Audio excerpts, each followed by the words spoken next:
Bearded Bros podcast on the Titan Sports Network.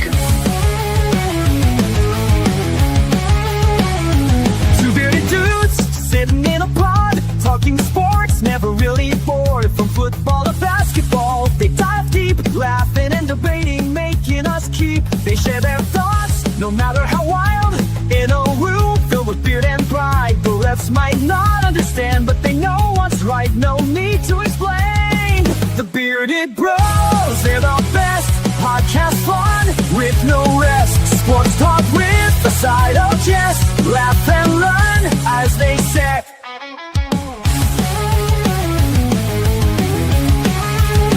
They're not afraid to disagree. In a world of sports, they'll always be free. Bearded wisdom you can rely. In their podcast, you won't feel shy. Through wins and losses, they stay true. Discussing every play through and through. Their passion for games is clear to see. In their chatter, we all agree. The Bearded Bros, they're the best. Podcast fun with no rest. Sports talk with a side of jest. Laugh and learn as they say. They're not just talk, they act too. Making jokes, giving us a clue. The Bearded Bros, they're the crew. Podcast fun till the very end, you knew.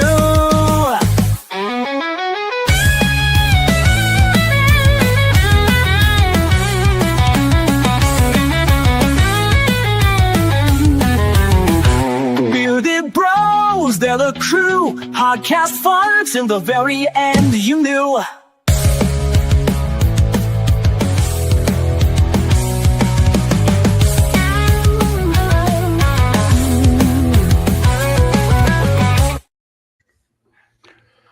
Oh, what's going on, Dustin? What's up, man? How are you? Oh, dude, I'm here, man.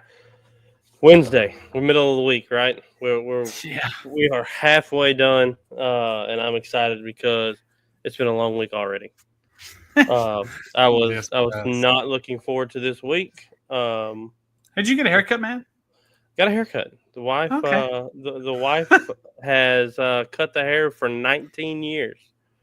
Really? You've never been to a barber in 19 years? 19 years. Nope. I walk in and we get the stool and we get the clippers with the number 2 guard and we just roll with it. That's crazy. 19 years, no barber. Well, sometimes I go because I get lazy, but obviously I shave it all off, so I have no excuse why I go to the barber. But I mean, I more or less could shave it all off. I mean, it's short. I mean, it is. You can see buzzed. the scalp. Yeah, it's buzzed, but man, it's hot. So you just kind of got to roll with it. Hey, let me ask you a question. Not to ruin our little intro here, but why don't you shave it all the way off? Just Why curious. don't I? Yeah. Well, Are you still trying to hang on to it? not necessarily try to hang on to it. I just I don't know. I guess some of it's because my boss is bald, and everybody kind of makes fun of me because me and my boss are like good friends. Mm-hmm. And so I don't want to be like, oh, look at Derrick trying to be like Bobby now. Like, look at, you know what I mean? Okay. That's interesting. But I mean, I've done it this way for, like I said, 19 years. So it ain't, and I've only been working there for 8. So Gotcha. Okay, yeah, no, that makes sense. I was just curious because I'm getting close. I mean, whenever I first went bald, which it's been probably 10 years when I started to shave, I did the buzzing first because my wife didn't like the baldness. She had to get used to it more than me. I already embraced it. Already knew. You were ready for it. It was just it went down the family line. I normally do it about every 6 months. About every 6 months, I get a haircut. I've never noticed that. Yeah, about every 6 months, maybe sometimes 5. Just kind of depends on where we're at, and if it starts getting on my nerves, I'll tell her to cut it. But for the most part, it's about every 6 months. All right, that's cool to know. I'm gonna like pay attention more with your hair. I know that's weird, but I've never noticed. I was like, hey, he looks like he got a haircut. Let's see where are we at? July so it'd be December. Around December, I'll get another haircut. Late November, December-ish. Okay, interesting. I mean, we've been doing this for almost a year, and I've never noticed that. I never noticed that it was every 6 months. I don't know. I can tell people get haircuts, so maybe that's what it is. Yeah. Well, can I tell us what we got on tap for tonight, man? Well, we have a special guest. She has an interesting story. So For sure. I am not gonna say anything about it. I'm gonna let her talk about it. But we have a special guest tonight. Excited to talk with her.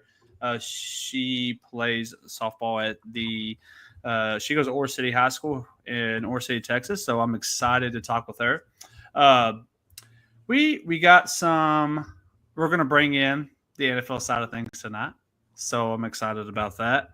And then there's not really any crazy news that's came out since Sunday that I can think of, but if something pops up, we'll talk about that.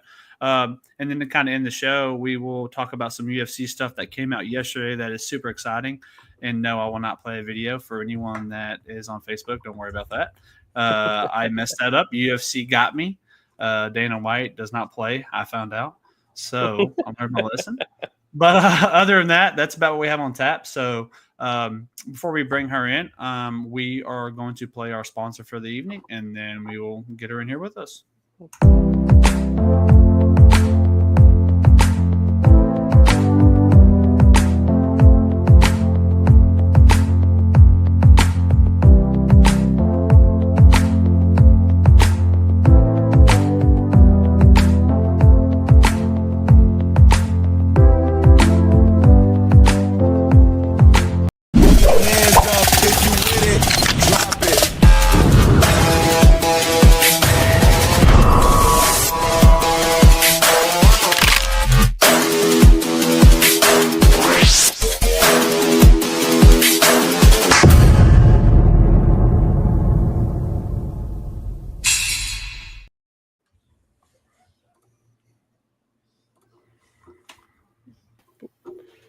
How's it going, Miss Brooke? Good. How are you? We're here. We made it. We have made it to the show. We've had you on the calendar for about 2 weeks now, I think. So it's nice to finally kind of have you on here and meet you. It's always good to meet an East Texas person and to have an East Texas person on. We love doing that because we can come to your stuff. We can come to your softball games. We can come to, you're around, so we can kind of come meet and greet. And that's kind of what we looked forward to when we started doing this, was being able to keep up with these people that we have on and kind of meet them. So kind of tell us what you've got going on this summer. I know we're going to kind of dive right into it because it's pretty big. Yeah. So before I get there, I've just been playing travel ball with a new team that I picked up on. It's Texas Glory out of DFW. And I've just been playing almost every weekend. I've been going to a lot of camps and campus tours, and I'm trying to get traction from colleges so I can get recruited. Mm-hmm. That process is a lot different than people think it is. So kind of touching on that real quick, not to cut you off. Do you use Twitter and Instagram for your recruiting, or a lot of kids that we've talked to, that's kind of the route they're doing? Kind of, what are you using? So I use this app called NCSA, which a bunch of athletes use, and it's just like a platform. It's like Sports Recruits, and okay. It's basically just you can put your like highlight videos out there, bios, your GPA, and like your verticals and 40-yard dashes and all that on there. And a bunch of colleges can look through that way, and they can email you through NCSA. Oh, okay. And a lot of people use X, and I probably should start doing that. I mean, that's like a lot. I don't remember who it was we had on, but like they did their own recruiting. Like nobody was like looking at them, and they put a whole package together and just like mass shared it on X, and ended up getting a scholarship off of it, which was pretty cool. Yeah, maybe I should start doing that too. Yeah, I didn't like. I tell you, every time someone talks about X, like I thought it was just social media. To me, for athletes, it's actually a platform to get recruited on. Yeah, and it kind of, like I told the last guest we had, I feel like it's rewarding when you put in the work to actually get recruited outside just your play, but like actually going in and reaching out. and then you do get that offer, or that maybe you do commit. It's kind of rewarding. So it's kind of cool. You have to. I feel like nowadays it's more. Yes, your coaches can help. Yes, playing travel ball and all that can help being seen by coaches, but also you just putting it out there yourself. So I think it's pretty cool. So you picked up with this Dallas team. Where do y'all play at? Where kind of do y'all travel a lot? It's all around the Plano area. Okay. We've only played at 2 different parks this whole season. Is it strictly summer? Or is it kind of spring, summer? Or? It's summer. It is just strictly summer? Okay. My last tournament is actually this weekend. Okay. Now you did say something. So you said this is a new team you started playing with this year? Mm-hmm. Who were you playing with before? Like what travel ball team? I was playing with Lady Patriots. Okay.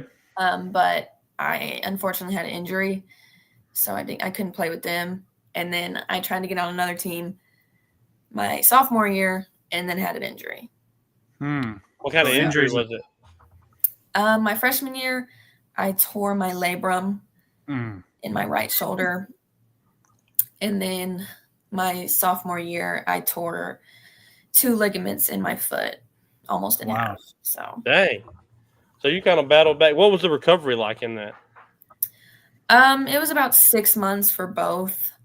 Unfortunately, I had to have surgery for my shoulder, but I didn't have to have surgery for my foot, which is actually surprising. I just had to be in a cast. Did that interfere with school ball any? Yes. Actually, we went to playoffs that year, and I didn't get to play. Didn't get to play. Do you start? I guess you don't start your summer fall team until literally after your school stuff is done, right? Yes. So it just kind of lingered from the end of that till it started again.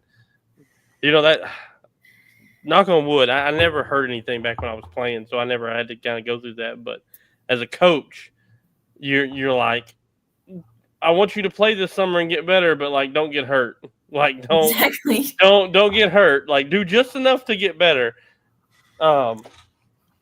So kind of fast forwarding a little bit, what you have coming up? How did that kind of come about? How was it a tryout? Was it they saw you somewhere and kind of approached you? Kind of tell us about that journey. So they actually, the coach is his name's Coach Flanagan, and he coaches at Weatherford Junior College. Okay. And he actually saw me through my NCSA profile. He saw my videos. So he reached out to me through text. And at first, honestly, I thought it was a scam. Yeah. Because I was like, well, how did you find me? And then we found out it wasn't. And I was like, this is a once in a lifetime opportunity. Absolutely. And I'm really excited about it. Well, go ahead, Dustin. No, I was going to say, so kind of tell us about what you're going to be doing, or tell the guests about kind of what you're going to be doing. So I'm going to the Netherlands to play softball representing the USA with an organization that's ABSA. It's American Based Sports Abroad. So they get groups of girls, they have football, basketball, soccer, they have all kinds of sports, and they get girls all around the U.S., and we fly all together and represent the USA in a big tournament in Europe. How many, do you know how many teams or anything is going to be there? No, I do not. We still haven't gotten our schedule, but I'm pretty sure we play Belgium. I'm sure we'll play Germany. Wild. That is I don't, this is going to make me sound completely stupid, but I don't think of other countries having high schools like we do here in Texas. That's how I was. I was like, universities. Could you imagine the University of Belgium? I mean, I don't think about crap like that. No. It's just weird. Now I know Belgium is a country and not a state, but right. Well, that's like, whenever we had a soccer player on from Sabine, she got recruited from like, where was it, Derek? Like Ireland or something? It was something like that. Yeah. Yeah. And I was like, who has, there's colleges over. I mean, I'm sure there is, Yeah. but you just don't think about it because we're here. We think about the colleges we have here. So are you going to have a period? Like, when does that kind of start? Like, when do you leave for that? I leave next Wednesday. So is there like a time frame you get to actually practice with your team before you play, or is it kind of like show up and not play? I thought it was like that too, but we actually have a day of practicing in our schedule. So we only get to practice once together. And then we have to go and play 6 games. That's crazy. Do you know anybody else going? I was just thinking that was my next question. We have a group me of all the parents and girls that are going, but the girls just started like a Snapchat group chat. Mm-hmm. So now we're all chatting about it. And at first there was like 14 to 15 girls going, and now there's only 9. Oh, so you're playing the whole time. You are playing. Like, don't get hurt. We're playing. Are you? So you're, from what I've gathered, you're the catcher, correct? Yes. Are you the only catcher on the team? I mean, that's going to be what you're playing. There's a few other catchers, but he said at the beginning that we're going to be able to play almost every position. Okay, good. Everybody's going to kind of pitcher, of course, because I can't. You can't be.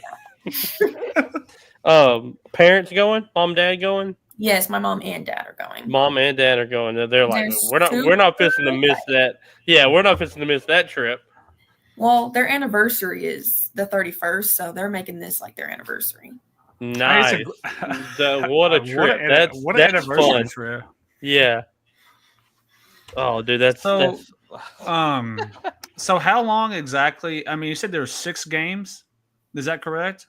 Yes. And how long of a stretch is that tournament? Is it a week or is it just a few days and you're playing multiple games a day? Do you know that information?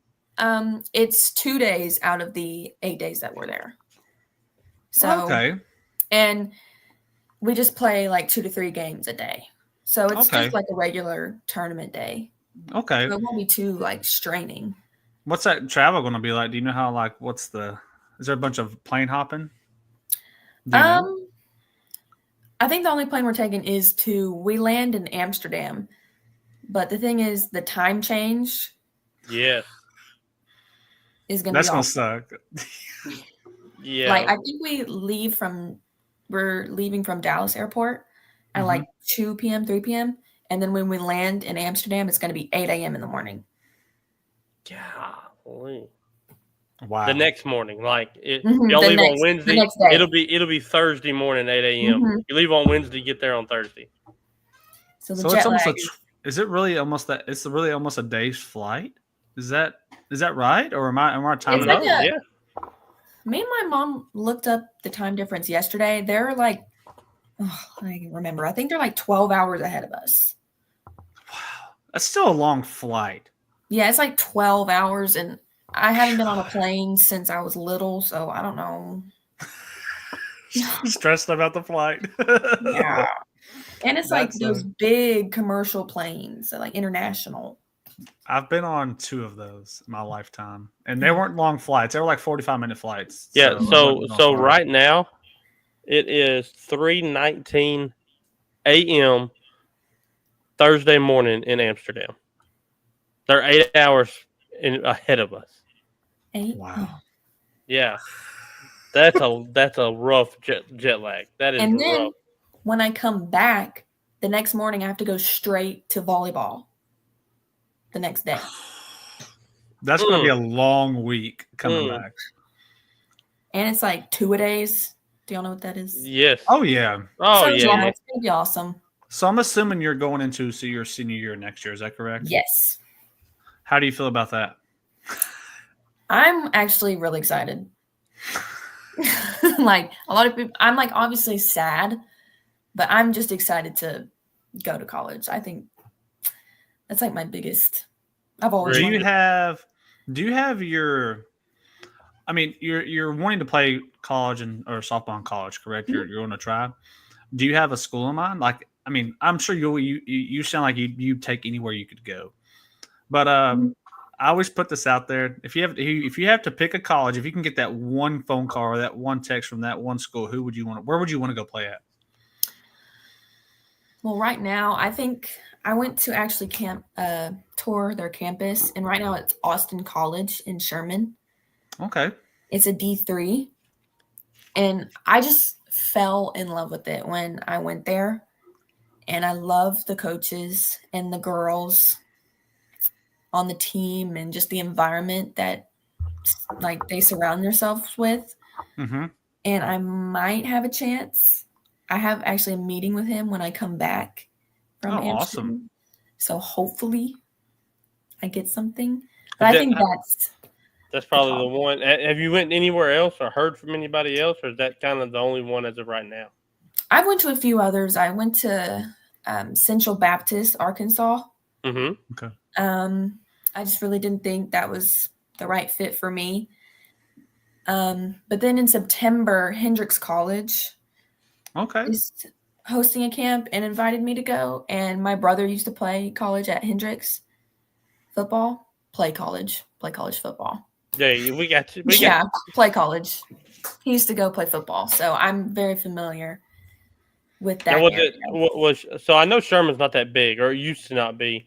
So is that kind of what is kind of selling you on that? Is you do kind of get that college experience without being too massive? I mean, I would say they're probably like Tyler. Yeah, I mean, they're probably a little bit smaller than Tyler. So you kind of get away and get to do the college experience, but it's not Dallas. It's not, Austin or College Station or anything like that. Exactly. I actually used to live in Dallas up until I was 8, and I just know the commotion, and I kind of want to be in like the outskirts. So like Sherman is like perfect. Yeah. It's right outside. You said that's near Austin, right? Or that is near Austin? No. It's outside of Paris. It's like Paris, Bonham, and then Sherman. Oh, it's out that way. Okay. Yeah. Wow. So that's like that country feeling, which I love that. So if I had to go to college, that's where I would have wanted to go to, somewhere out in the middle of nowhere. There's still so much to do. Yes. It's not like Ore City where there's really nothing to do. Get on 155 and go to Gilmer? Yeah, or Longview. Yeah. So you said you moved from Dallas. When you moved from Dallas, did you come to Ore City? Yes. So you've been in here. You've been at Ore City ever since. Mm-hmm. And has it always been softball for you? Or, I mean, you say you play volleyball as well, but about basketball or anything? Or is the main sport for you softball? Honestly, I used to really, really love track. Oh, okay. Really? Yeah, I would call myself pretty fast. I don't want to but I used to really love track, and I was like, in like 7th grade, I was like, I think I want to go play track. And then when I got into high school softball, I was still playing little league softball. Mm-hmm. In travel, I was still doing that, but I still love track. And then I was just like, you know what? I really love softball. Okay. But I've always played softball since I was little T-ball. Now, have you always played catcher? Or, I mean, I know you play catcher now, but I'm assuming you maybe played a little bit of everywhere. Or what led you to kind of stick with the catching? Because personally, I was a catcher and I hated it. I tell you, I hated it. I don't know what it is. I hated playing catcher. I couldn't stand it.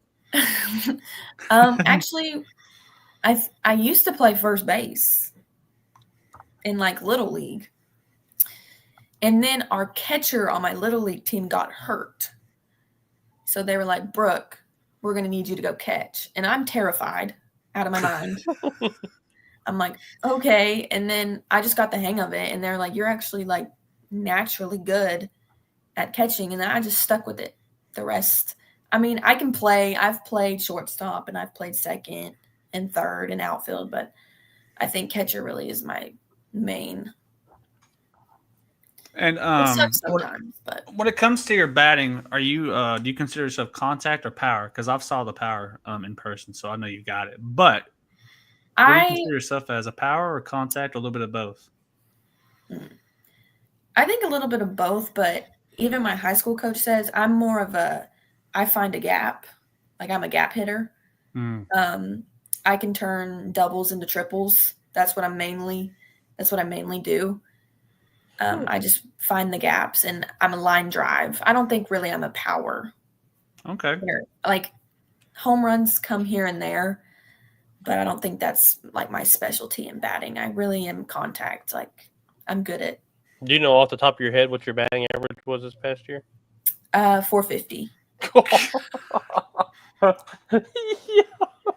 Yeah, and I'll tell you, and I don't want to knock on anything, but like I said, I was looking at some stuff before we got on tonight, because I said I went to that game when y'all played Union Grove. It was like my daughter like ran out with the girls, and so we had to take her up there, and because she was on the softball little league team here, and if I remember, the batting average for the team wasn't the best, so that average there is kind of insane compared to the team. Just not knocking on the team. I'm just saying it's kind of crazy. Yeah. Because I went back to that game again and I was looking. You were like 3 for 4, and everybody else was, well, we'll keep it at that. Yeah, I the actually hitter. looked at it before this, and I think our batting average was like 130 that game. Okay, I didn't want to say it. I was going to let you say it. So, I love my team. that's Yeah. awesome. Okay. Yeah. What kind of going into your senior year? What's expectations in softball, y'all? Did y'all make the playoffs this past year? No, we didn't. Okay. My expectation is I think that we will make the playoffs. Every year we have gotten better since my freshman year. The year before I became a freshman is when we were good, and we went to the playoffs almost every year, and then those seniors graduated. So then we kind of had to just kind of start from the bottom. Young team. And some girls were on our team that haven't played softball before and are just playing because, we go to a small school, so you got to play multiple sports just to help the team out. So I think, and we're getting a really good pitcher this year. She's coming to be an incoming freshman, and she is really good. Is she from Moore City? Yes, she is. Oh, okay. She's awesome. She used to play Little League with me and all my friends. The thing about this team is we've all played with each other since we were little kids. So I think that's going to be the saddest part about my senior year is it's kind of it. You It'll just fly. With Enjoy it. Yeah, I'll say that. Enjoy it because it flies. Fly. You're starting school, and before you know it, you're graduating. I know this past year it literally flew by. It's about to start. I know you're about to start again in a couple of weeks, I'm sure, because I know that's when they start over here. So a couple of weeks, and it's already starting another year. Yeah, Diana starts on the 4th. Yeah, not next Monday, but the following Monday, Diana is in school. Oh my gosh! Yeah. The 4th. The 4th. We start the 13th. Oh, I remember you said y'all started the 13th. That's almost in. Oh. Well, see, Diana only goes 4 days, so they have to actually go longer. But it's stupid. It's so dumb. My kids love it because they only go to school 4 days a week. But yeah, a 3-day weekend. Yeah, but it's goofy. The whole thing is goofy because if you play sports on Friday, you still got to go up there early. You got to get up there at 10. So the volleyball, the football, all that. So they still got to be up there. The school offers stuff for kids still. The bus driver goes and picks them up to take them up there. So teachers have to be there. They offer special credit for seniors to come watch the kids.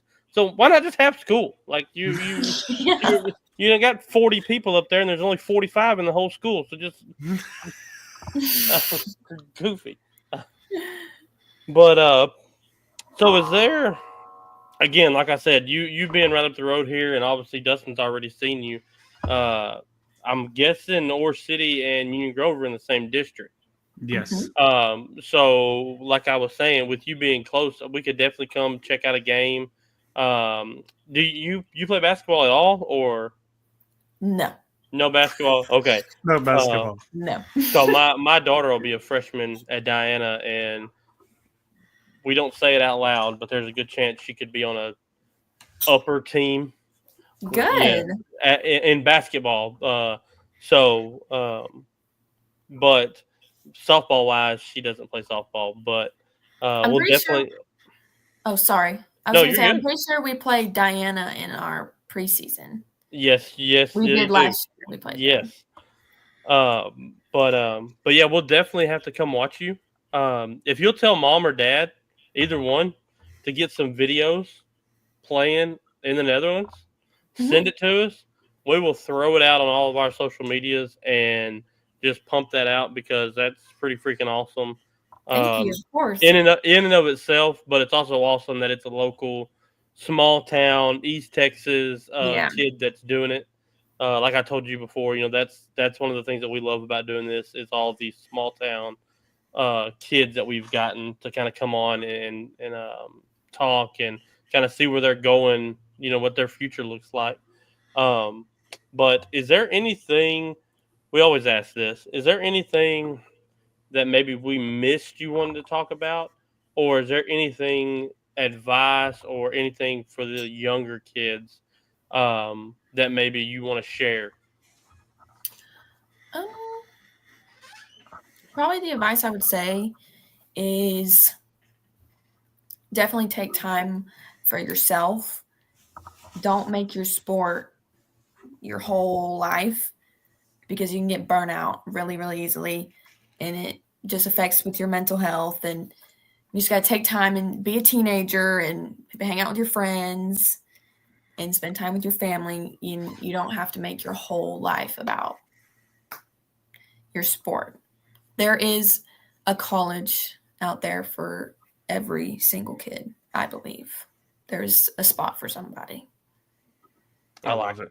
Yeah, I like it. I agree because once you do start that college life, there is no more me time. Yeah. I think anybody would agree, especially playing a sport because it's school and sports and, well, that's it. So enjoy it while you can. So great advice. I love it. I think it's great advice. Mental health is big, and that is part of it is having your friends, family, and doing you time. So great advice. So yeah, just keep us posted. You have my number, and just as soon as you can get some pictures, even if it's pictures, I mean, of you playing over there, just shoot them to us. And we will definitely push them out and continue to kind of get your name out. And then softball season rolls around. Hopefully we can make it to a game or two, maybe even come to the Union Grove game. I'll be there. Yeah, Dustin will be there. But yeah, we will definitely figure something out. And we appreciate you coming on and hanging out with us. Taking your time. I know you got a lot on your plate, especially next week. So good luck. Thank you. Enjoy the flight. Get you a window seat because it's going to be a long one.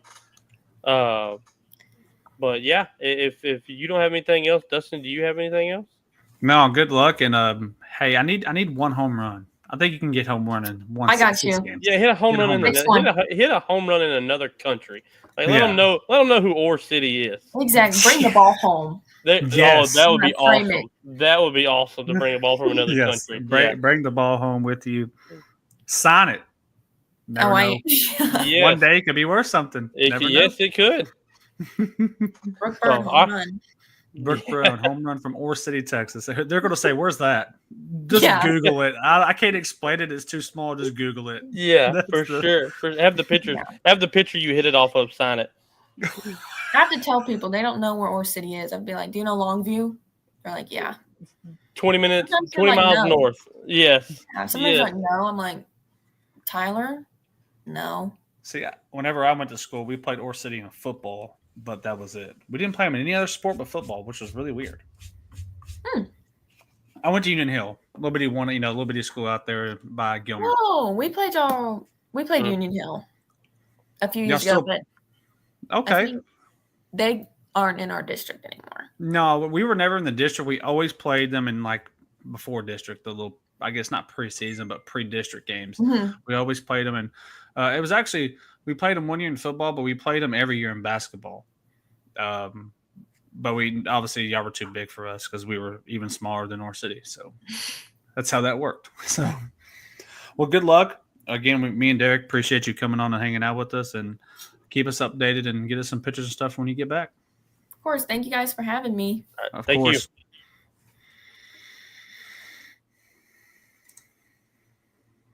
That's pretty sweet, dude. Going to That is awesome. That is awesome. I mean, freaking a whole nother country to play sports. I couldn't imagine. could you imagine this? So she's going on I'm going to say an 8 to 12 hour flight because of just the time. I don't have my brain is always fried. I can't do the math, but I'm going to say that 8 to 12 hour time frame. You fly, you come in, you get 1 day of practice with your new team. And then you got to play 6 games. And then you got to it looks like they're going to get some time there, which is pretty awesome outside of softball. Then you got to come back that 8 to 12 hour flight again, and then literally the next morning. And who knows? She could be in at 2 or 3 in the morning. Who knows? Like we don't. Oh yeah, if you hit a layover at the airport, you're done. You're cooked. Like she's going to 2-a-days volleyball potentially with very, very little sleep. That's going to be it's going to be exciting and fun. But she is crashing the night she gets back. I'm talking good sleep. She's going to come home and she's going to sleep from after 2 days, the whole day and night, and then the next day back to 2 days. So yeah, that's awesome. Congratulations to her. That's a big thing. Especially, that's huge. Man, I was thinking about this ever since we kind of talked to her. You know, if you get on social media or you get on anywhere, and you look at all these kids going and playing here or playing there. I mean, it's Dallas, it's North Shore, it's DeSoto, and you know, they're going to Alabama, or they're going to Texas. You know, this little old Ore City is going to a different country to play. Now that's huge. I mean, that is. I still cannot wrap my head around that. But I'll tell you something that's even crazier that I just remembered about, and I saw a post from a buddy of mine I went to high school with. His daughter plays, or his stepdaughter plays softball, but I don't know if it's 10U or 12U. She's actually going to Germany, I think, tomorrow. Her and her sister to play softball. Dang. Germany. Dang. Yeah. I just seen that on Facebook because they just posted it, or they might have left today. I can't remember, but they're going to play in Germany. So I thought that was pretty cool too. What if they played each other? What if they made the jump over to the Netherlands and just played? That'd be wild. That would be wild. But awesome. Thanks, Brooke, for coming on. We think that's awesome, and congratulations and good luck. Yeah, for sure. All right, Derek. I think you're just as excited as me what we're doing next. So Derek, kind of tell us. I know we talked about it Sunday, kind of what we were going to be doing every Sunday or Wednesday and Sunday, but we are too excited about football to wait. We want to start bringing things to light a little bit. So kind of tell us what we're going to talk about tonight. Well, so Sunday we started our college football conference preview show. Not really picking winners, just kind of big games, kind of what to look for in each conference, because there was 10 conferences, 5 weeks. Perfect. Got 5 weeks left till our preview show, till college football kicks off. Knock 2 out a week. With the NFL, I figured we would do that on Wednesdays, and I've kind of got it figured to where we can do the AFC, like tonight, we're going to do AFC West and AFC North together. And then next week we'll do, West. Next week we'll do the North, then the South. Then we'll skip a week because the 20th is our college preview show. That's going to be dedicated to just strictly our team, college. Strictly college. And then we'll kind of finish up with the preview show with the East. Then that following week is going to be the NFL complete NFL preview show with the winners and the MVPs, and it just kind of starts incorporating football back into our life. Because I know we're ready for it. Like I wish we could start yesterday. I wish it started. Right. Yeah. But kind of before we dive off into that, I don't know if you saw this or not. I got a little bit of information. Not information, but a little something I wanted to share. Did you see how much the Packers got in revenue sharing from the NFL? Oh my God. I did not, but if I have to guess, I'm going to go super high here because I feel like I'm either going to be way too high or way too low, but I'm going to say 50 million. Is that too much? That's a little too low. Too low? 432 million. My God. Every team got $432 million. Every team in the NFL. The NFL made $13 billion last year. Jesus. And that's everything.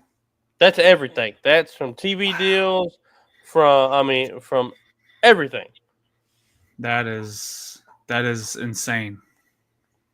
That is insane. I don't really know how the NFL money works. Like, of that 432 million, so let's just say that the salary cap was 200 million. So 200 million is going to come off the top. That still leaves you 232 million. And then if you've got another 100 million in payroll for coaches, executives, concession stand people, does that mean Jerry Jones made $132 million off the Cowboys last year? I don't know how it works. And then the Packers, they don't have an owner. Like the fans own the Packers. Did you know that? I did not know that. You can actually buy stakes in the Packers football. They don't have a Jerry Jones owner. Like they have like a board of trustees type deal, but they don't have a single owner. I wonder if there's other teams like that. Or are they the only one? I want to say they're the only one. I'm not 100% sure, but I want to say that they're the only one. Wow, which is cool. That is really cool because, like, so this is a stupid question, but talking about that, this is going to sound stupid, but do they have, if there's, let's say there's a fan that, like, actually has a big chunk of money into the team. And let's just say I'm going to go out on a limb. It's probably some big executive for a big company or owner of a ginormous company over there. Let's say they have $1 million into the company, hypothetically. Does that person have any decision-making within that team organization? Or is it just like a general manager? The GM of the team still do that? I'm just curious because, like, if you're going to invest into a team, right, don't you think they should have not necessarily like, oh, I make the decisions, but do you think they have a say-so in anything? So here it is right here. I just typed in who owns the Green Bay Packers. The Packers are a publicly owned nonprofit corporation since August 18th of 1923. The corporation currently has around 537,460 stockholders. God. Okay, who collectively own an estimated $5.2 million worth of stocks following its sixth stock sale in franchise history. The shares in 1923 sold for $500 a piece. In 1997, they sold, for $5 a piece. In 97, they sold for $200 a piece. In 2011, they sold for $250. And in 2021, they sold for $300 a piece. So it's more or less you pay $300 and you can theoretically say, I own a stock, a part of the team. Got you. Okay, so that's how it works. Okay. I mean, it makes sense. Yeah, they still have a CEO. So that's what it says here. The board of directors voted unanimously to appoint Ed Policy as the team's new president and CEO. Policy will step into the role in 2025, take over day-to-day operations. So they still have everybody that's under Jerry Jones. They just don't have the Jerry Jones. The Jerry Jones are the people. In which, dude, honestly, the Packers might be my second favorite team just because of that. I think that is so cool. I mean, it's just so cool. It's so different. And I see why they're so passionate because they're all invested in it. Yeah, I mean, it makes sense now. Yeah, I mean, that fan base is invested. So how often do they? So you say the span of it, excuse me, going from $5 to now $300. Is that a yearly thing? No, there's only been 6 sale shares. So 1923, 1935, 1950, 1997, 2011, and 2021. Okay. So there was a huge gap between 50 and 97. Almost 50 years, 43 years. No. Wow. Yeah. So that's pretty cool. Yeah, it's different. It's different, but it explains the reason why they are so passionate. Well, because they all own stocks until they have a take in it. Yes, that's cool. That's unique, and I like that. Jerry Jones would never let that happen. Crap, no. He's too greedy. He would rather die than let that happen. I mean, really, like there's no shot. I wouldn't invest in him anyways, Derek. I just wouldn't trust nothing about him. But that's just me. But pretty cool information. That's pretty cool. You brought that to light. I like that. That's a pretty cool I seen that. I mean, it was a bunch of money, but then it got me thinking, like, they don't have. I mean, there's not one guy making all this money. Like, it's literally, and it literally says, and where is that right here? Okay, it said. This is what threw me kind of for a loop a little bit. It says it helped the Packers profit from operation increases from 60 to 83 million. So they had a little bit more operations, I guess, around the stadium and all this and that. Local revenue boosted by hosting a 9th regular season home game from the 17th increased from 251 million to 286 million. The Packers corporate reserve fund grew to 579 million. So they have like a pot of money, $579 million. So I'm assuming the leftover after everything's paid off of this 400 million is going to go into that pot. Wow. So that's pretty freaking cool. That's awesome. And that's where they pull. That way they don't have to. So they have, like I said, they have $579 million. That's what they use to upgrade the stadium or fix anything. They don't have to tax the people. They don't have to do anything like that. Yeah, what's up, Brandon? How you doing? What's up, Brandon? That's awesome. Yeah, I thought that was pretty neat. So, kind of with that being said, I am ready to hop into the main thing. Let's do it. I'm ready. You want to start AFC, NFC? Let's go NFC. I like it. Let's do NFC. Let's do NFC West. NFC you got your Cardinals, you got the Rams, the 49ers, and the Seahawks. Yes. Oh, yeah. I love this division. I love this division last year because it was so close, personally. And I told y'all, and I remember, and I was told you and Josh both. This is when Josh was with us. Watch out for them. Who was it? The Rams. Watch out for them Rams. And they're I told y'all when they got healthy and they went on that little run, and they did. They did well. My question to you, Derek, out of these 4 teams, who I'm not saying who do you think is going to win that division or do well in the division. Who could be the surprise in this division this coming up year? The Seahawks. I'm with you. I think the Seahawks have a chance to win the division. I'm not saying they're going to. Well, I'll talk about that later. I think they drafted really well. Mm-hmm. I think they bring in Cup. Didn't they bring in Sam Darnold? That's who Sam Darnold went with, right? Sam Darnold went there, but I'm going to go on a limb and saying Milroe will take over before the season's over with. Really? I think Jalen Milroe is very Russell Wilson-esque. I agree. I do agree with that. But here's my question to that. You bring in Sam Darnold, okay? Obviously, he came before the draft, am I right? Mm-hmm. Yes. Here's my thought. Like he kind of revamped his career last year. I think we could all agree. He had his best year ever in the NFL. Mm-hmm.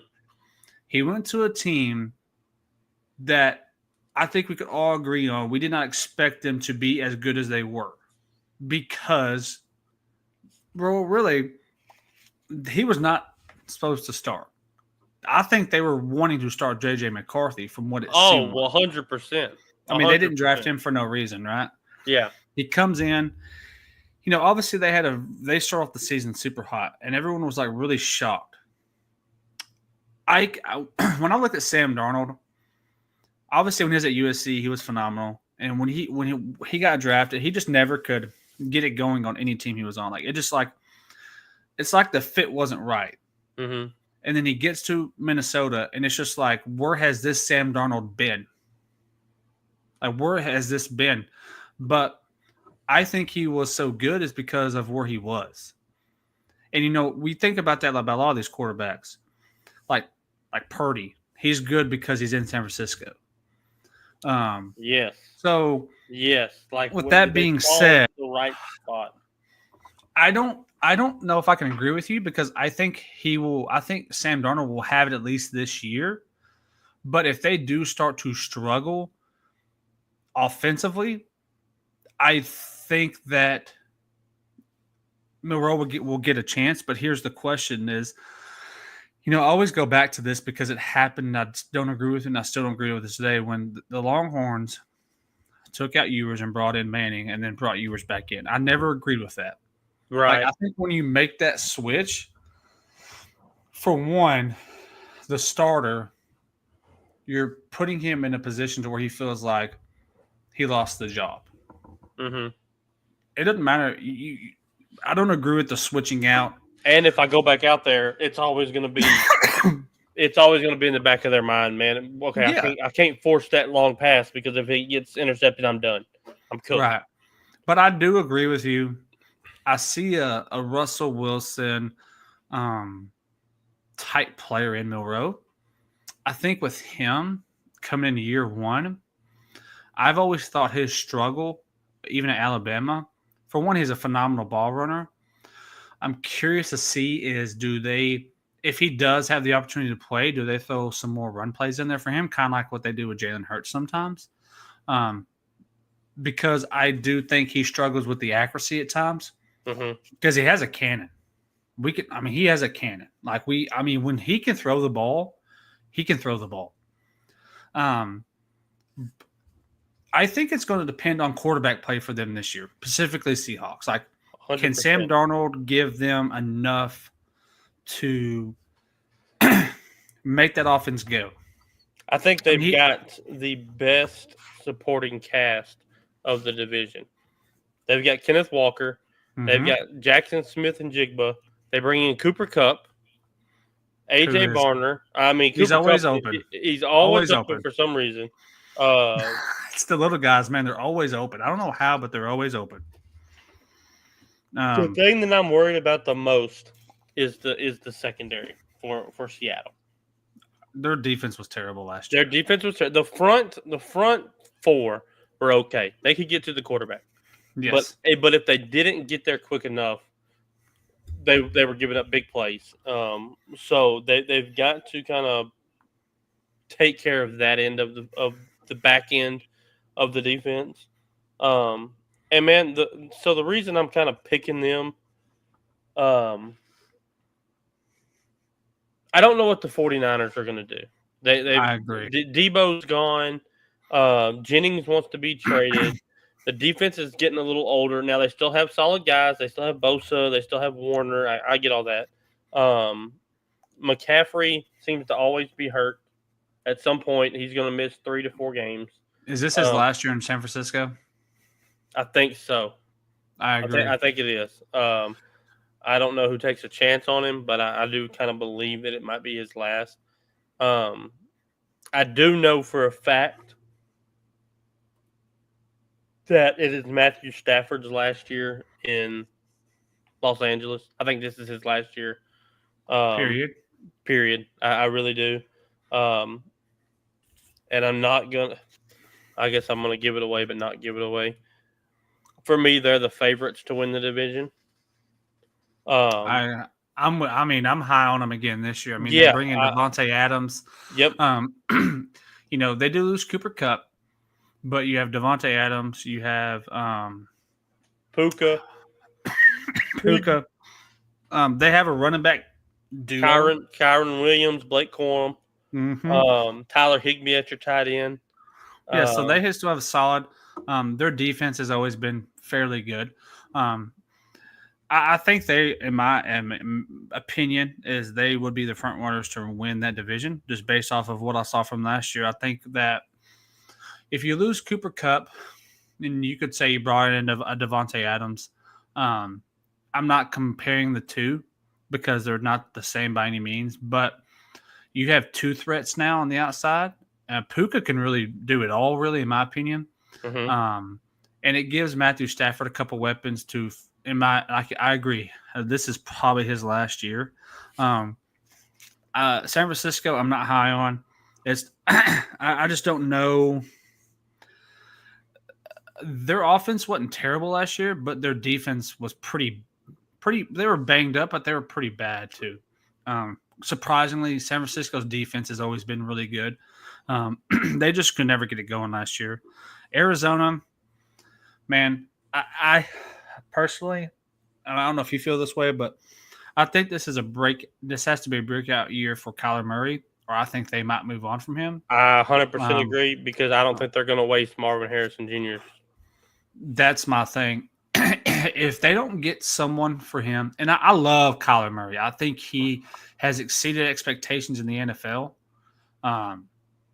But I agree. You cannot waste Marvin Harrison Jr.'s prime years, and he's only going in year, what is this, year 2? 2, yeah. So I think another subpar 500, record year for them would have them thinking, could we tank to get an Arch Manning or a Nussmeier or a whatever, or do we try to play it out and see where we land? Because I love Kyler Murray, but my question to you, Derek, is if this is last year, does he have an opportunity? Does he get another chance somewhere? I do think he gets another chance. I've got an idea. And they might just release him if they don't trade him and they just cut him. I've got kind of two. The question is, Derek, is he a backup from here on out, or can he start, in your opinion? I think there's 2 teams that will give him a shot to start. If he's released. I think he could be traded to one. The other one, he would have to be released to get there. I think the Indianapolis Colts would give him a try. Okay. That's a good team because, you have – that'd be a change of scenery. And that all depends on how Anthony Richards does this year. Because they have Anthony Richards and Danny Jones. And then they have Danny Jones, and then they have also the old Texas quarterbacks, their third string. Sam Ellinger. Ellinger, yeah, that's right. So, and then my other one, who he would have to be released and signed there by himself. I don't think they would trade because it's in the division. Would be the Rams. Oh, interesting. If it's just Stafford's last hurrah, you get Devontae Adams, you get Puka, you give Kyler Murray a chance to sign him to a 2-year deal or something like that. 1-year prove it deal. Yeah. With an option on the back end. This is how I think about Kyler Murray and the Cardinals. Does it just feel to you he's just not the right fit? Not that he's not good. It doesn't feel he's just not the right fit for what they're trying to do. He had that 1 year that was 10 games long. They were like 9-0 or something like that. And it just seems after that he's kind of fell off. I mean, he still has a productive year. Like he still had 3,800 yards, 21 touchdowns, 10 interceptions. He was sacked 30 times. Yeah. So they're going to have to keep him up. By the way, it's another team or another thing I wanted to mention this division is Seattle's offensive line was right there with Dallas being, in my opinion, the worst last year. And 100%. Hopefully they fix that to an extent because you're going to have to protect Sam Darnold and or Jalen Milroe, especially Milroe coming in as a rookie if he does get that chance to play. The thing that's going to hurt Milroe is he has to trust the process. In Alabama, he would look for one guy, and then he's wanting to take off and get out of the pocket. He's wanting to take off and go. You've got to trust that line and give the play time to develop. Right. I completely agree with you 100%. Because he's got to get out of the run first mindset or maybe run second mindset. He's got to go through the progressions because those linebackers and stuff are a lot faster than they are in college.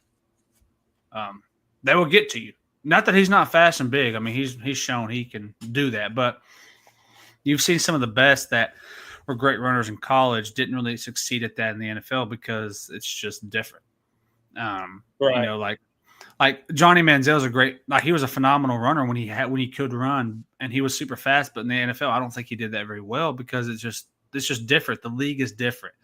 That's no knock to him, but it didn't help he was on the Browns either. So, that's great. I mean, I'm right aligned with you on some of the things there. That's going to be a good division. I think it's going to be an interesting division again, especially if they all kind of start the same. Kind of like last year, I feel like they were all like right there. And then once the Rams got healthy, they kind of ran away with it. And then San Francisco never really got it going, and Seattle and Arizona were what they were. So great take on the list. I think one team comes out of the West. Really? Yeah, I think the division winner is the only one that gets in. Wow. Would you be surprised, Derek, if the Cardinals were to win that division? I'd be completely shocked. Okay. Out of all the divisions, them and the Panthers would be my two biggest shocks to make the playoffs in the NFC this year. Wow. Okay. I like it. Well, let's go to the AFC. This is another good one. You got Denver, KC, the Raiders, and I'm going to throw my hottest. I'm going to go ahead and put it out there. My hottest NFL take of the year. The Chiefs will miss the playoffs. Ooh. I can't do that. The Chiefs I miss cannot the playoffs. I cannot disrespect the Chiefs like that. I'm telling you. And two teams out of this division will make the playoffs. And I'm going to say you're going to say Denver and the Chargers. Denver and the Chargers. 100%. I would say right now that I think this division is more open than it ever has been. As in who's could win it. I think it's a 3-team race. I'm sorry for the Las Vegas fans. Yeah, the Raiders. They're going in the right direction. They are. But they're not there yet. They have the right coach now, I think. It just depends on how much longer you have Pete Carroll for, right? Mm-hmm. Who is the quarterback over there now? Geno Smith. That's right. He reunites. It's crazy. He goes to It's crazy Seattle. how he ends up over there. They've got Genty. They've got Jacoby Myers, Brock Bowers. The offense looks really good. It's the defense that I'm more concerned about. Yeah, it's going to be Max Crosby and who else, right? Max Crosby and who else? That's correct. Yeah. Max Crosby obviously signed that big extension. Do you think, and we're going to talk about the Raiders for a second, is he wasting his time there? Respectfully. Yes, but he loves it. He loves the it. Vegas lifestyle. He loves the Vegas nights. He loves that. That's right up his alley. So it is. There would be no reason for him to even try to get out. Yeah, I agree. I don't think they have a chance. And again, no disrespect to the Raider fans or that organization. When you look at the other teams, Denver showed up last year and made a stride. And I thought they were going to be better than they were at the beginning of the year because they came into their own. Mm-hmm. Sean Payton's doing exactly what Sean Payton does. They have a great quarterback. I love him. He is so. He reminds me so much of Drew Brees. He does, man, and like he's the smaller guy. No one expected him to be as good as he was last year. I thought he was great from where they started at the beginning of the year until where they ended. I expect him to be no worse. I actually expect him to be a little bit better. Mm-hmm. So I think they're going to compete for it.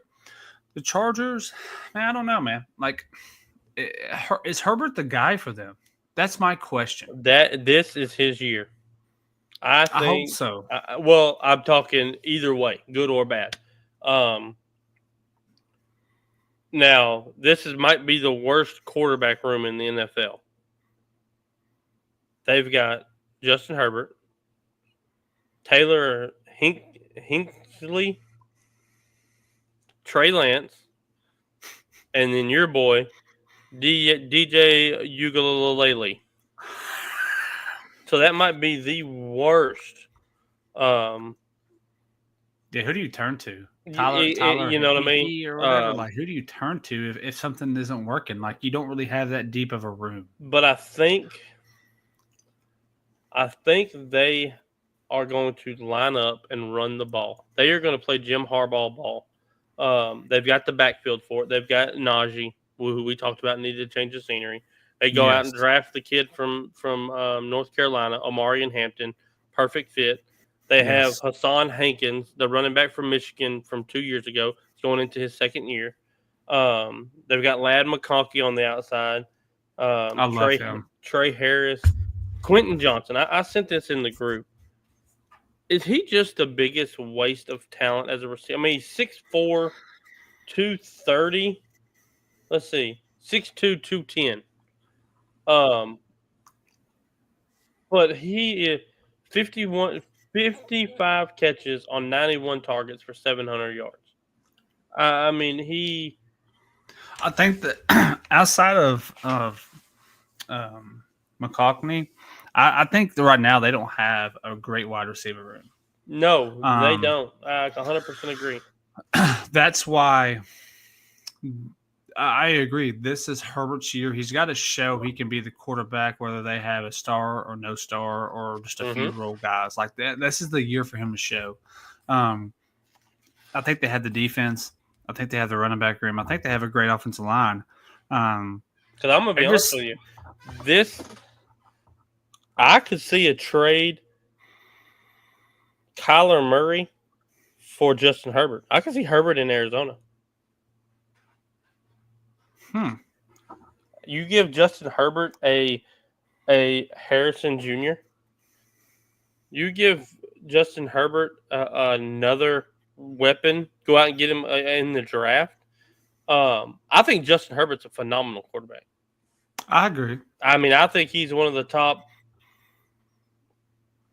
11.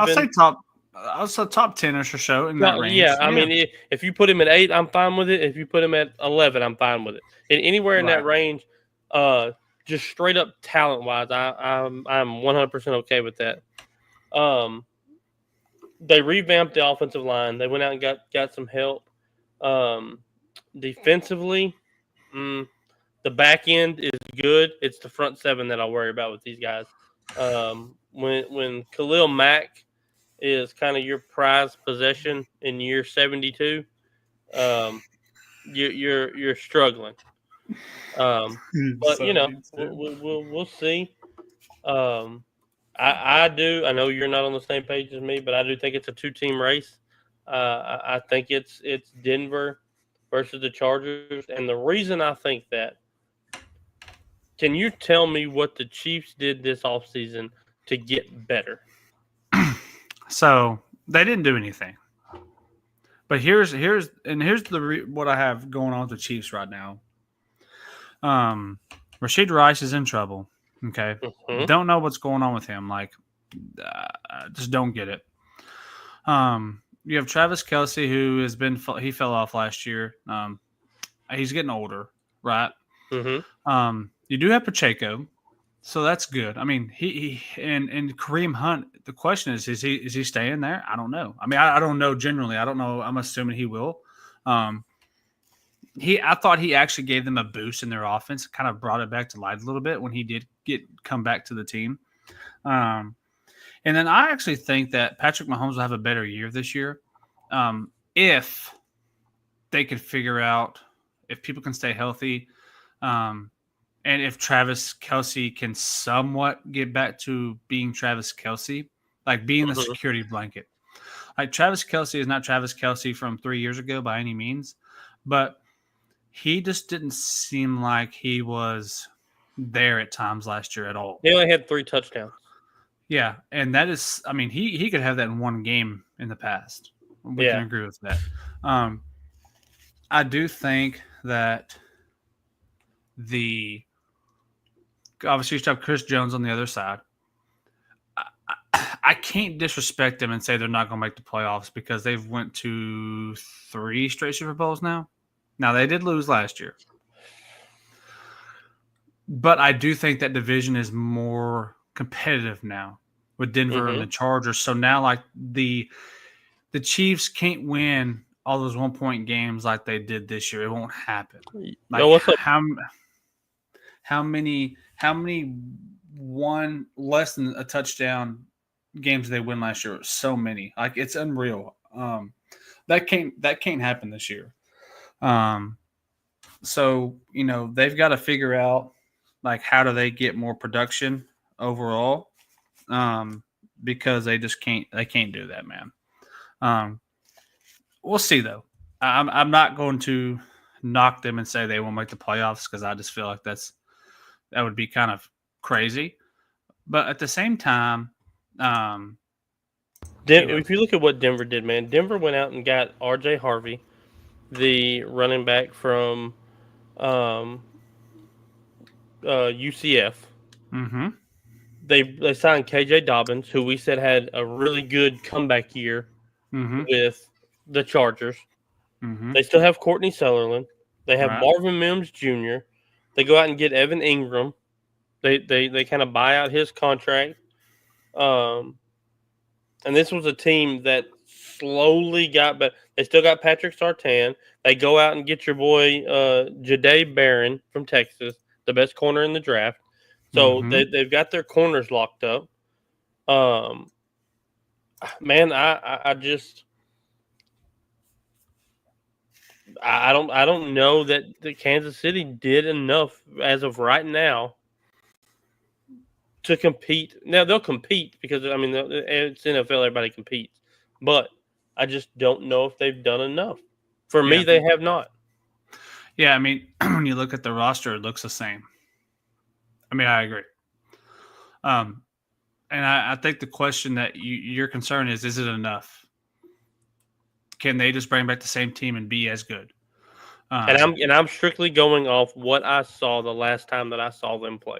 The last time that the Kansas City Chiefs were on the field, they were absolutely destroyed. Demolished. Yeah. The front seven was beat by the Eagles' front offensive linemen. The corners locked down any receivers that the Kansas City Chiefs threw out there. The tight end was a complete no-show.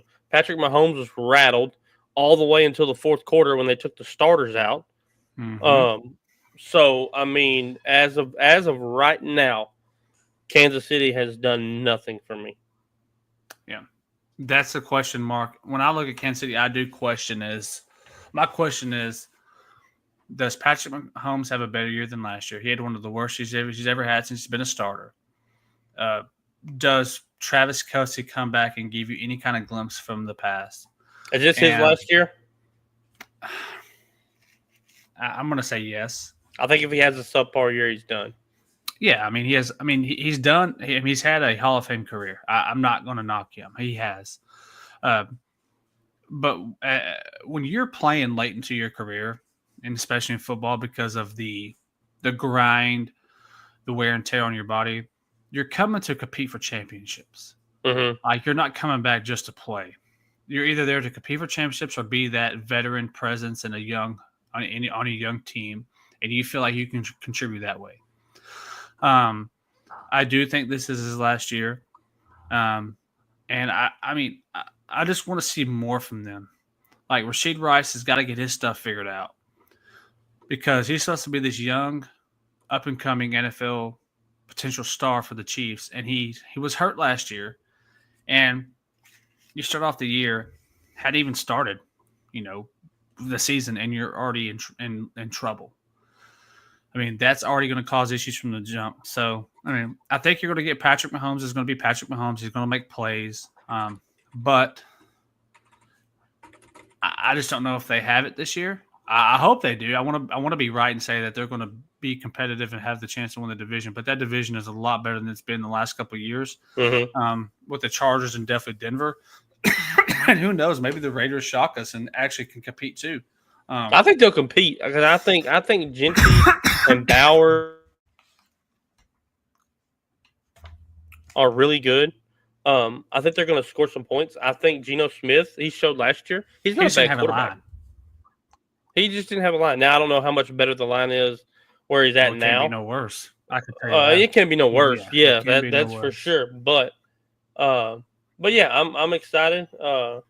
That's going to be an exciting another exciting division. Yeah, it will be. I probably have. Where would you rank that among divisions? I honestly think, personally, the two West divisions we talked about tonight are the most interesting, and to me, two of the best divisions to look out for. Really? Outside of the NFC East with Dallas and them, because I that's going to be another interesting one. But like, those are always. It seems like now those two are more competitive. Like, over the last 3 years, you could say the Rams and the Chiefs have really dominated those divisions. But now you have, the Chargers, you got Denver, and then now you've got, Seattle. Could they compete? So like, they're getting more competitive in the divisions, and that's why I like them, because like, at some of the divisions you look at and you're like, like, you kind of know who's always at the top. So that's why I like those divisions. I'm not going to say they're the best divisions in football, but they're the most competitive and interesting divisions, because, like, you don't know who's going to win it. Exactly. Now in those two divisions, you could say it's up in the air. Yeah. That's why I like them both. Yeah, I'm with that. I do like them both. Well, Derrick, do you so I know you're wanting to do I know you talked about this Sunday. Do you want to do that now, or do you want to do it at the very, very end? Or do you the announcement? The bet thing that you were telling me about. We could do it now if you want. Since you're on football and it's pertaining to football, I was going to see if you want to do it now since we're on football, or we can do it at the end. Whatever you want to do. We can do it now. We can. It's huge. I need you. Like I said, I'm giving you 6 months.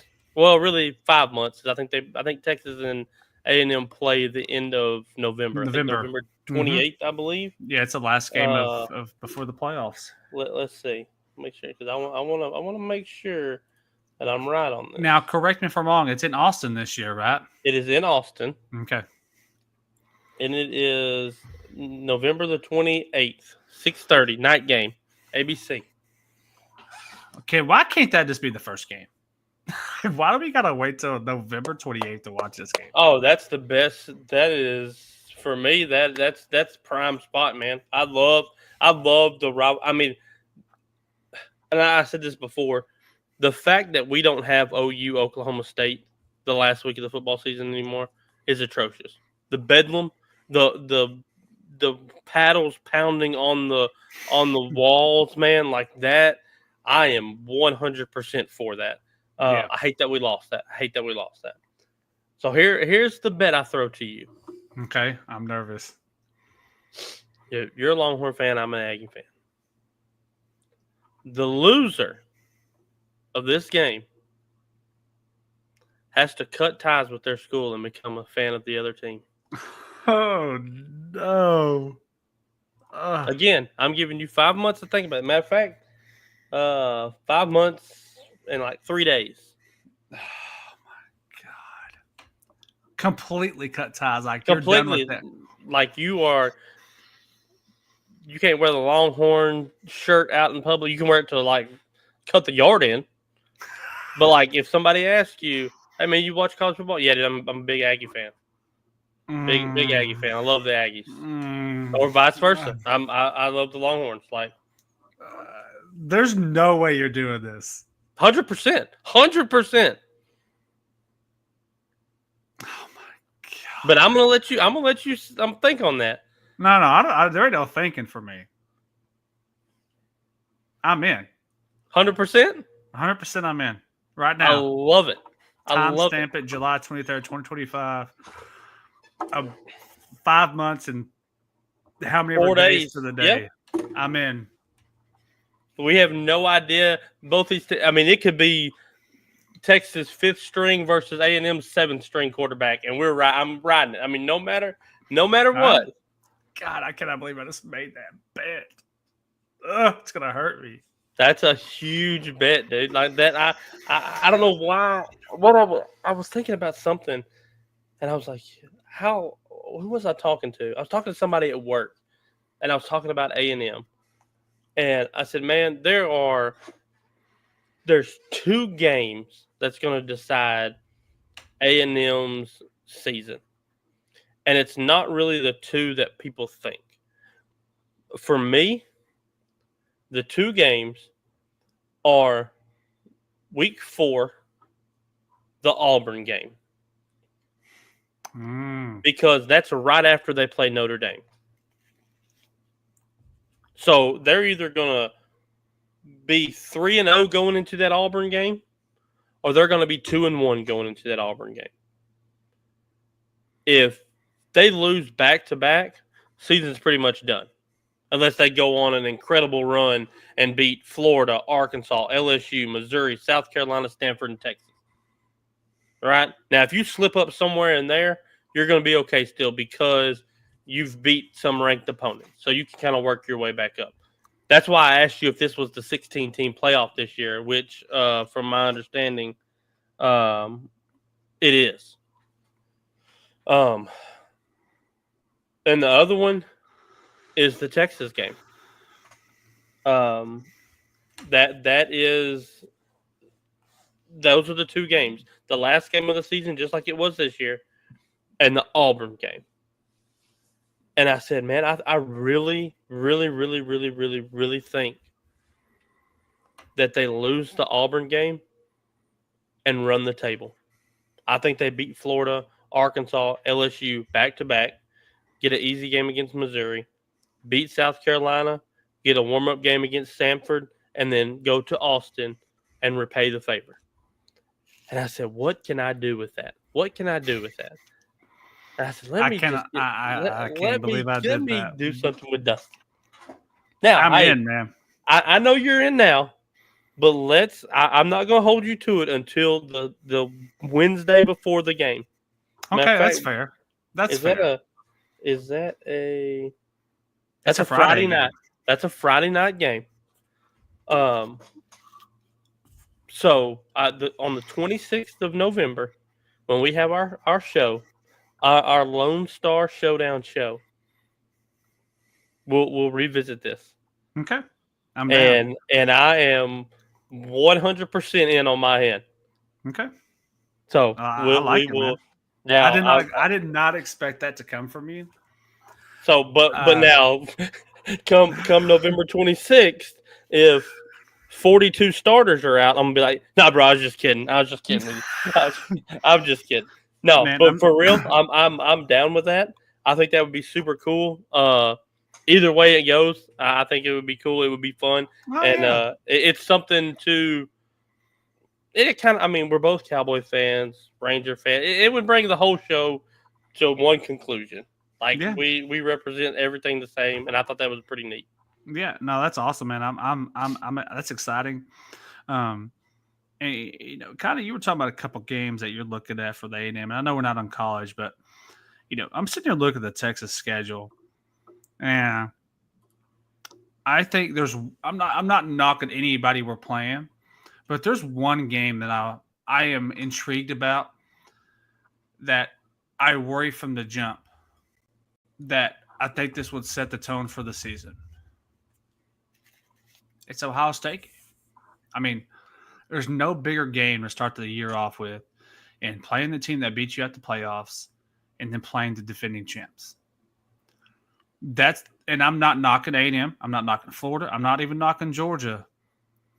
But when you're playing that caliber of a game in game one of the season, that's a tone setter. Mm-hmm. And so that's the game I'm looking forward to, maybe because it is game one.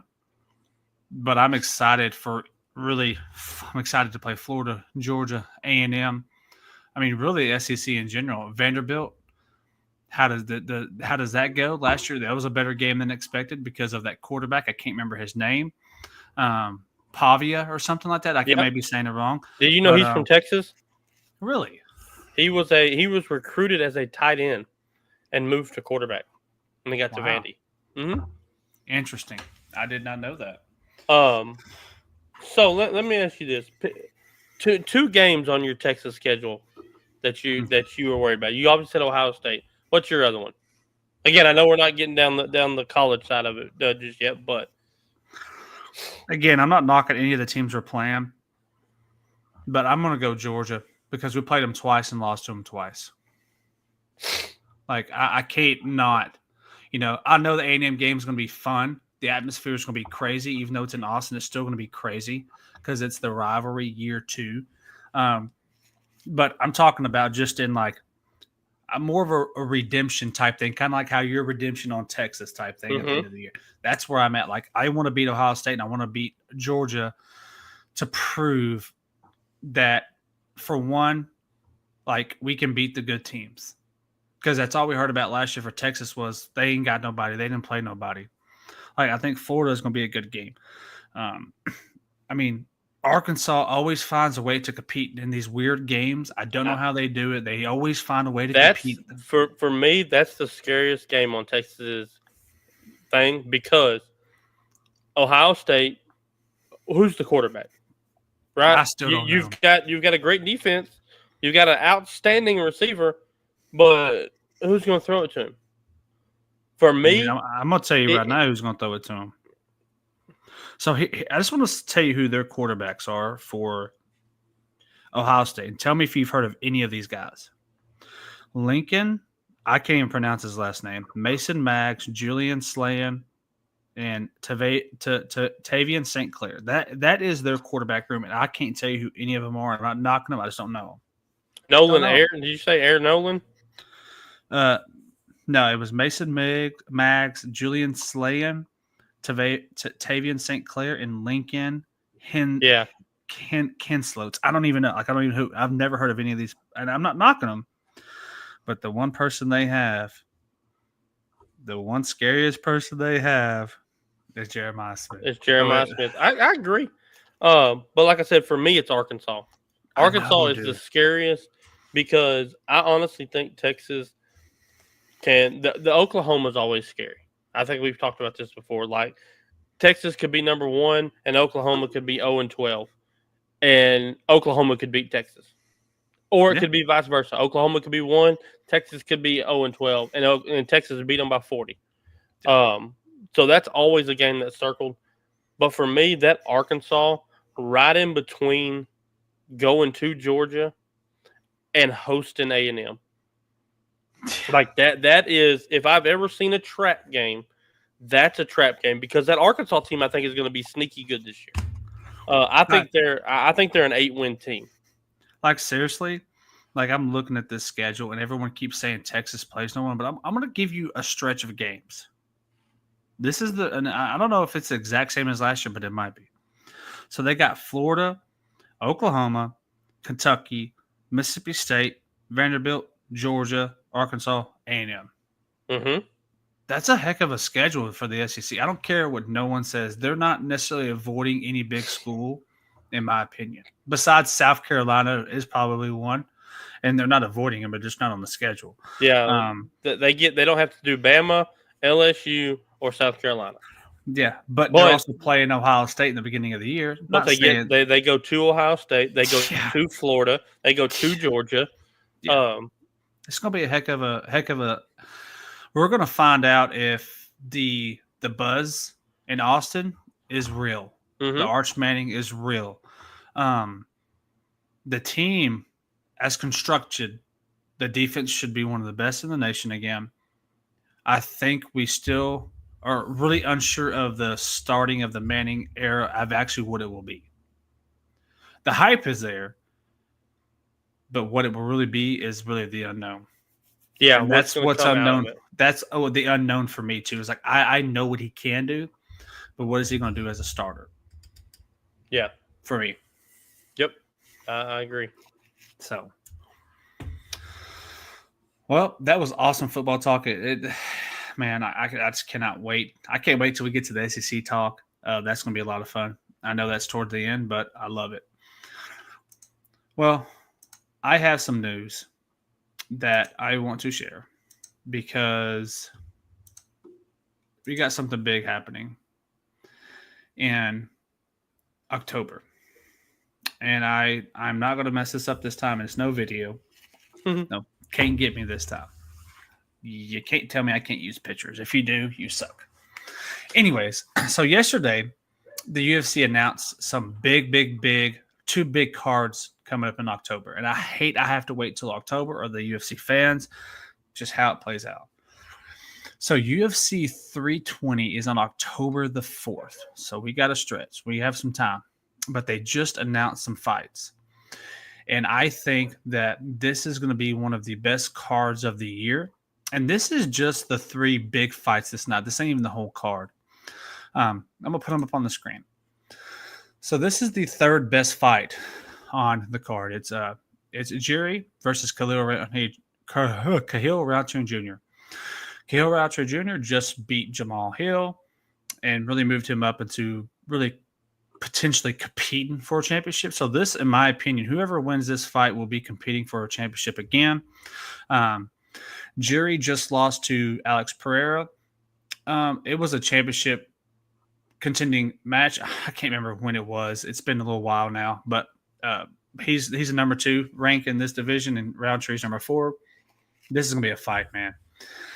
Jerry is crazy. The way he trains is like something I've never heard of. It's unbelievable how he trains. What he puts his body through just to train, and then Roundtree is just a maniac too. In my opinion, they're both power hitters. This is gonna be a fight. Like I said, whoever wins this, I think, gets a shot at the light heavyweight belt, which would not be till 2026 to sometime, I would expect. But this is the 3rd best fight on this card, and that's crazy to me. And then there's actually 2 championship fights this card, which doesn't happen a lot. It does happen, but it's not a ton. Merab versus Corey. Merab has beat Sean O'Malley now twice, if I'm correct.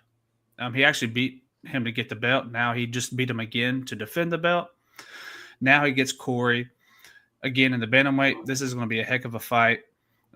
Again, this is not even the best fight in my opinion of the night, but it is on the card for UFC 320. This is going to be a crazy fight too.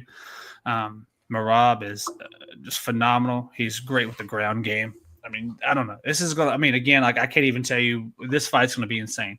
So that's the bantamweight title, and that's for October 4th and 3 on UFC 320. And then to me, the fight that I am glad, because this one is my favorite UFC fighter. Wrong one.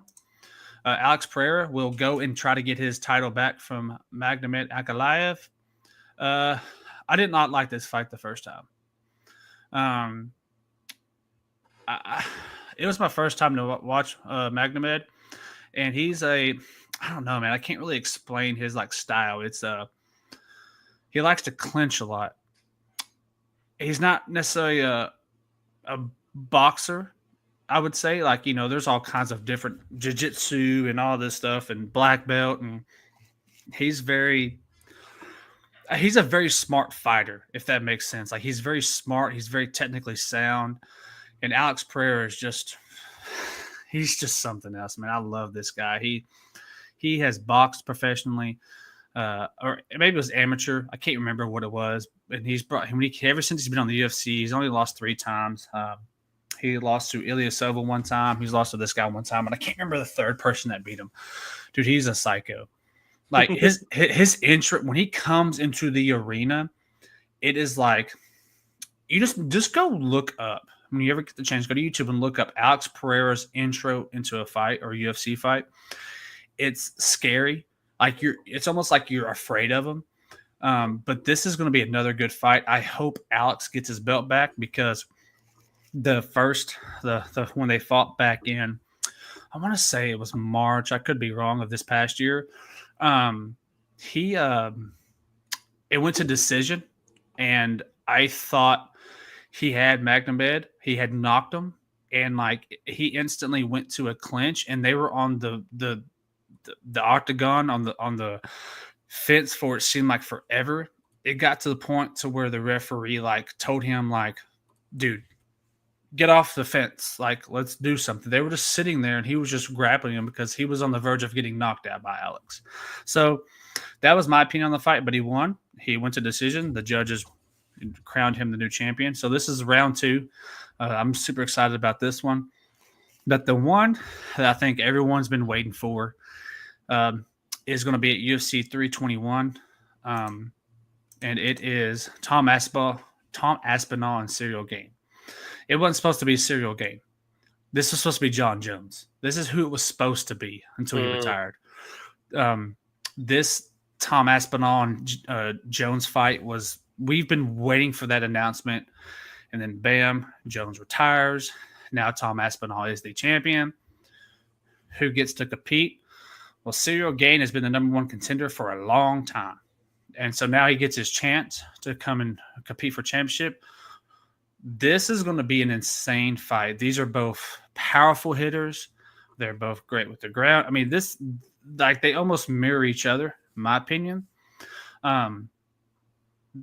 This is going to be a heck of a fight. Now, this is the only fight that I saw as of yesterday when I was looking at the card. This is the only one announced for this card so far, but it is the main title fight for this card. And again, if you're not UFC, I know, Derek, you haven't watched a lot, but these 2 cards are going to be the cards to look out for. Like, they're going to be to end the year on a fantastic note. There'll probably be other cards, but like, this is the biggest cards. The big ones. Oh, yeah, for sure, coming up. Obviously, you just had the Dustin Poirier and Max Holloway. Great, great. I expect Ilia Topuria to have a good fight come for him soon. Might be Max Holloway. I think Max Holloway is working his way up in that division to really get another chance at it. And then Joshua Van, I can't remember. I think he's in the flyweight. I could be wrong, but he just beat the number 1 contender in his last fight. He got thrown into a fight with the number 1 contender unexpectedly. He took on that fight and won, so I expect him to get a chance. But I think it's going to be Paddy Pimblett and Ilia Topuria, which would give Paddy an opportunity to compete for a belt, which will be crazy. I love Paddy. He's a Scottish, so he's insane. But yeah, man, this is kind of something that I'm looking forward to. I know we're kind of far away, but those fights are going to be insane. If you don't watch UFC, again, the fight nights are every weekend. If there's not a main card going on, they're all free on ESPN Plus. Catch them. There's always good fights, but those are some fights I am excited for in October. I cannot wait for them. I know it's forever away, but outside of football, that's something I'm really looking forward to, and excited for that stuff coming up in the UFC. It's some big stuff that everyone I think has been waiting for some of these people to fight, and because people think that when you lose, you kind of get dropped down. I like how the UFC doesn't do that. Like Alex Pereira lost his belt, but he gets an opportunity to go back and fight again for it, the same person. So it's kind of like a rematch fight, which I love. But yeah, that's kind of all I'll add in the UFC. Nothing crazy, but just some stuff that's been announced, and I'm sure there'll be more announced for those cards. And if there's something crazy going on, I'll announce it then. But looking forward to that, man. It's gonna be fun. I got one thing that I wanted to kind of say before we kind of wrap up here. Shout out to our Rangers. 8-2 over the last 10 games. Yes, they're a game and a half out of second. They're 7 games out of first place in the division. So shout out to them. I feel like they might be coming on the second half. Do they make a trade before the deadline? I think they have to. They have because I'm going to tell you something that blows my mind. We are our division and the American League East are and the National West are nuts. You've got the Yankees who have scored 106 more runs than their opponents. Jesus. Sitting in second place in their division. That's insane. Behind Toronto, who has scored 32 more points than there. And with us, we're sitting in third, and we've scored 61 more runs. The Mariners have scored 17, sitting in second, and the Astros have scored 64. So, man, it's wild. Like I said, we're 8-2. Astros are 5-5, so Astros are kind of slipping just a hair. Detroit is 1-9 in their last 10, so they have kind of fallen major. Brewers are 9-1 and have taken the division lead in the Central over Chicago. Dodgers 4-6 have fallen pretty good, but everybody else, man, Cleveland is 8-2 and we're 8-2. Only one better than us are the Brewers at 9-1. So shout out to the Rangers. I hope they pull I hope they pull the trigger on something to kind of get them over the hump. When it comes to the Rangers, Derek, I mean, when we're talking about trades, it's got to be pitching, right? Like, I don't necessarily – I mean, unless there's just some star that we could trade for a batter. I mean, I know we need batting help too. Like, our bats haven't been the best this year. Like, but I mean, we scored 60 more runs than our opponents. So I mean, I think it's the pitching. Yeah, the pitching. I mean, DeGrom has been phenomenal this year, and he's in year 50th, and he's actually been healthy this year. Knock on wood. I mean, we've got 5 people batting over 250, and two of the 5 are batting 275, and then we've got 1, 2, 3, 4, 5, 6, 7, 8, 9, 10, 11, 12, 13, 14, 15, 16 people batting over 200. So, I mean, it's not like we're struggling, but it's like it's not – we might get 30 hits this game, and next game we only get 2. Yeah. It's got to be more balanced across, and that's hard for the pitching too, because if I'm pitching and I got 30 hits behind me and you're pitching and you've got 3 hits, it's all on your shoulders now. Now you've got to lock them down, and I think it's the pitching for us. Yeah, I agree. I mean, batting is inconsistent at times, but I think we're starting to finally be more consistent with the batting and putting the runs on the board. I do think the problem is the pitching is inconsistent. It's right along with the batting, and it's like they can't mesh together. Like they can't have a good pitching out and a good batting out. It's one or the other. Right. But I think we're slowly starting to be more consistent at both at the same time. But I feel like if we go and get that one pitcher, that would put us in position to be consistent and on pace with the bats, to have us to be able to compete in the games, and especially win the games we need to win, which would be the divisional games. Then I feel like we're in a better position. But shout out to the Rangers for being 8-2. Keep it up, and let's go after and win that division. Because if we win the division, I feel better going into the playoffs. Then but sneaking in. Yeah, I don't want to sneak in. Yep, I agree, 100%. Yeah, I wouldn't mind a wild card. I don't really want to do the wild card, but I mean, if that's how we get in, that's how we get in. But I think it's always harder to get a wild card because you're competing with so many different teams. It's easier to win the division. I mean, that's how it is in really football and so forth. But come on, Rangers. Let's act like that championship wasn't a fluke. Give us something to cheer about. Yeah, especially in Dallas because, well, yeah. You're our last hope this year, minus the Cowboys, and the Super Bowl that they bring in February. I'm hopeful. Let's say I'm hopeful. I am too. I'm hopeful. We'll get to the East. The East is going to be our last division to talk about on Wednesday nights. I love it. So, well, man, I don't have anything else unless you do. No, man. Great show. Great. Thanks, Brooke, for coming on. Talked about football. Talked a little bit of UFC. Talked about our college bet. Where are we at here?